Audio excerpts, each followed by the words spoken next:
right wabereki. Iyo zvizi 1 AM dzemakuseni ndamuka kuti ndikutaurire information yacho yese. Inini zvevanobhadharisa kudza vanhu information vaya nevamwewo ini handibhadharisi.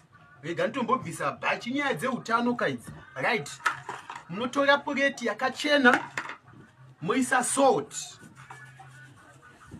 wo yakadzikama,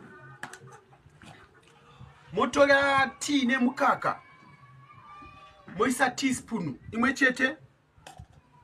Right, maisa izvi manje ndoba munotora shizha remuavocado moisa pasi pepureti.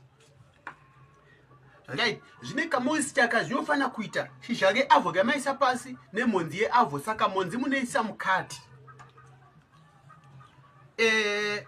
Ndofunga kasora aka munokaziva akaka, pamwe tokati karuva here kanowanzo kumera pachuru, munodambura mashizha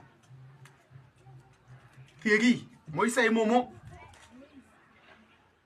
makanda emabhanana moisa imomo, makanda enzungu nemauyu munongoisa 3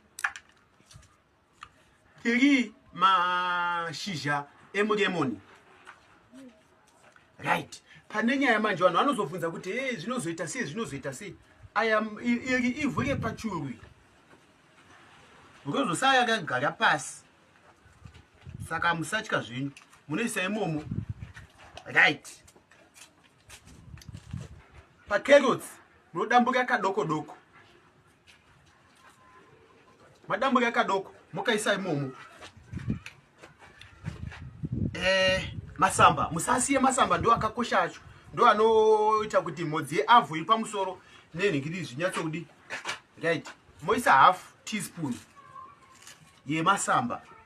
Right, madaro manje motora half cup yemvura modira